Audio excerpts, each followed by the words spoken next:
Avant de plonger dans cette histoire incroyable, pensez à vous abonner à la chaîne et à activer la cloche. Ici, chaque récit a quelque chose à dire, et vous ne voudrez pas en manquer un seul.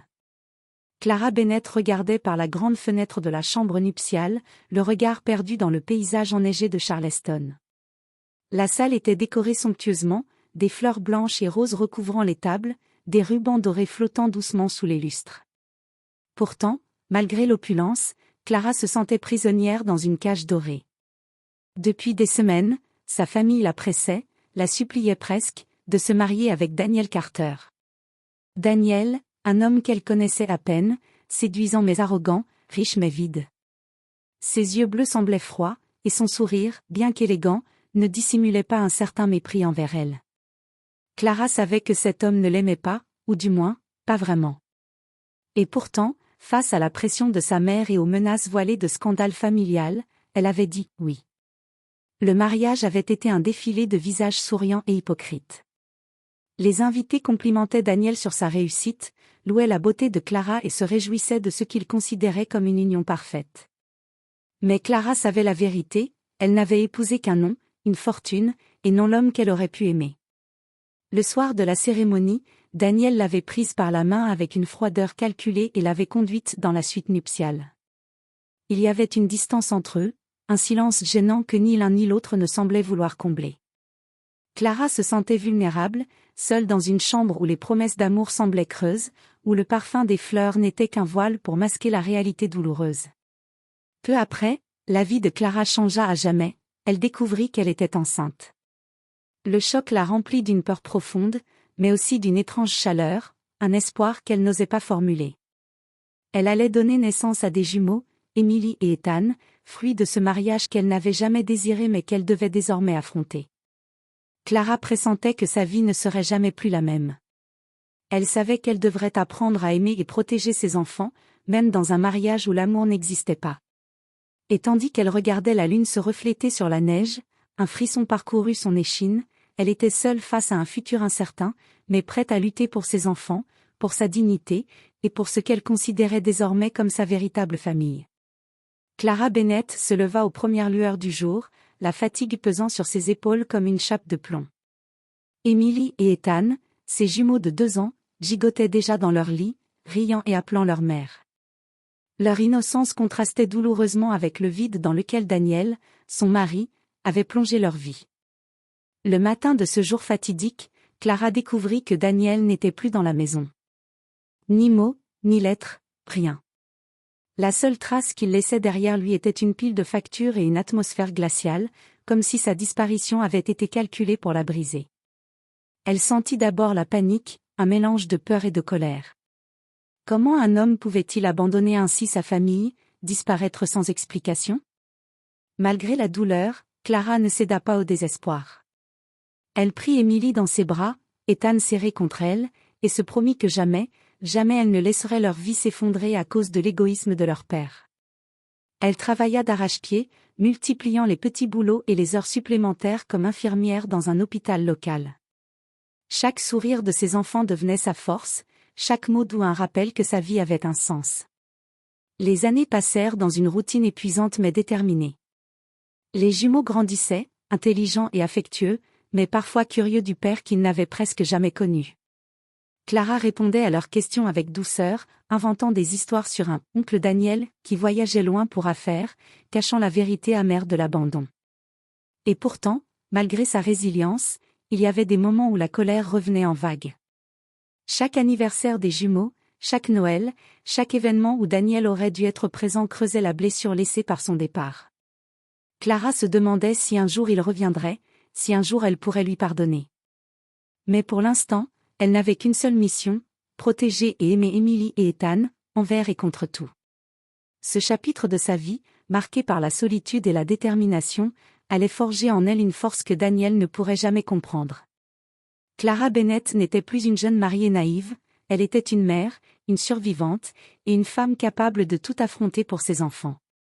5 ans s'étaient écoulés depuis le jour où Daniel avait disparu. Clara Bennett avait appris à vivre avec son absence, à se battre seule pour offrir à Emily et Ethan une vie décente. La jeune femme, autrefois fragile et dépendante, était devenue une figure de force et de courage dans son quartier. Chaque matin, elle se levait avant l'aube, préparait les enfants pour l'école et partait travailler comme infirmière dans un hôpital local. Les journées étaient longues et épuisantes, mais Clara ne se plaignait jamais. Émilie, maintenant âgée de 7 ans, et Ethan, 8 ans, étaient des enfants lumineux et curieux. Ils aimaient raconter à leur mère les petites aventures de leur journée à l'école, leurs questions innocentes sur le monde, et parfois, timidement, sur ce père qu'ils ne connaissaient presque pas. Clara leur répondait toujours avec douceur, inventant des histoires pour protéger leur cœur fragile. Mais elle ne pouvait cacher sa propre douleur, les nuits où elle se réveillait en imaginant Daniel, se demandant pourquoi il les avait abandonnés. Les finances restaient un combat quotidien.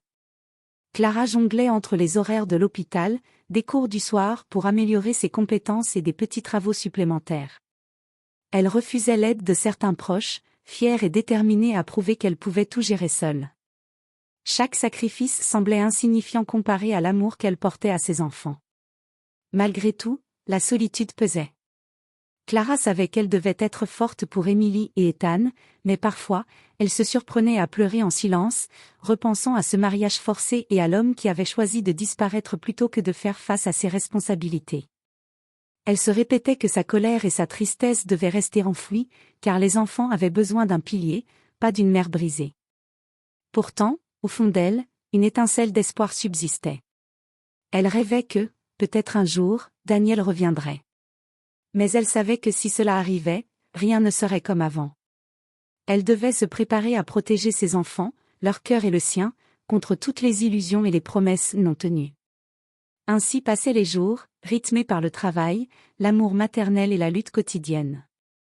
Clara Bennett avait appris à transformer sa douleur en force, à faire de l'adversité une arme pour protéger ce qu'elle aimait. Et bien qu'elle ne le sache pas encore, le retour inattendu de Daniel allait bientôt bouleverser cette fragile stabilité, faisant trembler les fondations mêmes de leur vie.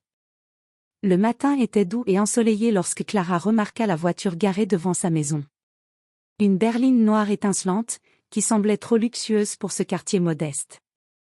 Émilie et Ethan jouaient dans le jardin quand un homme sortit de la voiture, élégant, impeccablement vêtu, le visage à la fois familier et transformé par les années. Clara sentit son cœur se serrer. Daniel Carter. Après 5 longues années d'absence, il était là, devant elle. Mais ce n'était plus l'homme qu'elle avait connu, il avait changé. Ses yeux bleus, autrefois froids et méprisants, semblaient maintenant emplis de remords et de gravité. Sa posture, autrefois arrogante, portait maintenant le poids de quelqu'un qui avait traversé des épreuves et appris de ses erreurs. « Clara !» dit-il d'une voix calme mais tremblante, « je sais que je n'ai aucune excuse, mais je suis revenue. » Clara le regarda, méfiante. Elle sentait la colère remonter, la peur de revoir cet homme qui avait abandonné sa famille. « Pourquoi maintenant ?» demanda-t-elle, la voix dure mais contrôlée. « Après 5 ans, vous vous souvenez enfin que vous avez des enfants ?»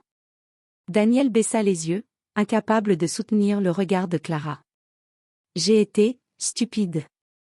J'ai fait des erreurs.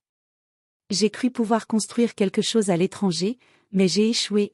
Je n'ai jamais cessé de penser à vous, à Émilie, à Ethan. Je suis revenue pour essayer de réparer ce que j'ai détruit. » Émilie et Ethan s'approchèrent, intrigués mais prudents. Leur père, qu'ils avaient imaginé comme une figure lointaine, se tenait là, réel et tangible. « C'est vraiment lui ?» murmura Ethan à sa sœur. Émilie hocha la tête, partagée entre curiosité et appréhension. Clara sentit son cœur vaciller. Daniel avait changé, c'était indéniable. Et pourtant, elle savait que l'amour et la confiance ne se rétablissaient pas par des paroles ou des gestes rapides.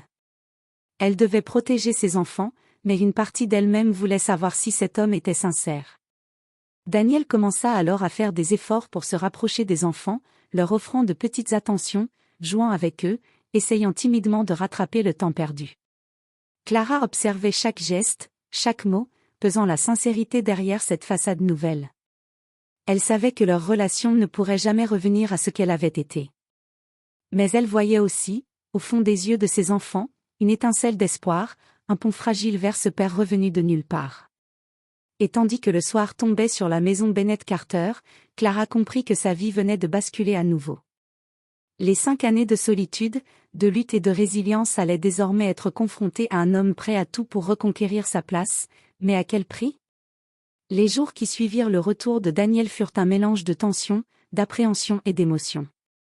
Clara observait chaque geste, chaque parole de l'homme qu'elle avait autrefois épousé, essayant de discerner la vérité derrière ses efforts. Il n'était plus l'arrogant héritier qui l'avait laissé seul, il semblait sincèrement changé, mais Clara savait que le temps perdu ne se rattrapait pas. Daniel faisait tout pour rattraper les années volées, il s'occupait des enfants, préparait les repas, et même aidait Clara dans ses tâches quotidiennes. Émilie et Ethan, bien que méfiants au début, commençaient à sourire davantage en sa présence. Des rires que Clara n'entendait que rarement résonnaient à nouveau dans la maison. Et malgré elle, elle ressentait une légère chaleur au fond du cœur, un mélange d'espoir et de crainte. Pourtant, Clara ne pouvait ignorer la colère qui brûlait encore en elle. Chaque souvenir de l'abandon revenait, chaque anniversaire, chaque Noël sans Daniel. Elle décida donc de poser des limites, il devait prouver sa sincérité par des actes, et non par des mots. Pas d'excuses superficielles, pas de promesses vides. Daniel accepta, humble et patient, comprenant que la confiance se gagne lentement. Les semaines passèrent. Daniel continua ses efforts, non pour reconquérir Clara par la séduction, mais pour reconstruire une relation familiale solide. Il soutint les enfants à l'école, participa aux activités et se montra présent, vraiment présent, pour la première fois. Clara commença à observer non pas l'homme qu'il avait été, mais celui qu'il était devenu. Un soir, alors que la famille dînait ensemble, Émilie prit timidement la main de son père et dit « Papa, je suis contente que tu sois revenu. » Ethan hocha la tête en silence, un sourire timide éclairant son visage. Clara sentit une vague d'émotion la submerger. C'était le premier pas vers quelque chose de nouveau, quelque chose qu'elle n'avait jamais osé espérer, la possibilité d'une famille entière, même après tant de blessures. Mais Clara savait que la route serait encore longue. Le pardon ne se décrète pas, il se mérite. Elle décida donc de donner à Daniel une chance, mais toujours avec prudence, toujours en gardant ses enfants et elle-même comme priorité. Le passé resterait gravé, mais le futur pouvait encore être écrit. Ainsi, la famille Bennett Carter commença lentement à se reconstruire, fragile mais pleine d'espoir. Les rires retrouvés, les gestes sincères et les moments partagés étaient la preuve que même après l'abandon, la trahison et la douleur, l'amour pouvait renaître sous une nouvelle forme. Clara comprit que la vraie force résidait dans la capacité à aimer malgré tout, et à offrir une seconde chance à ceux qui savaient vraiment se repentir.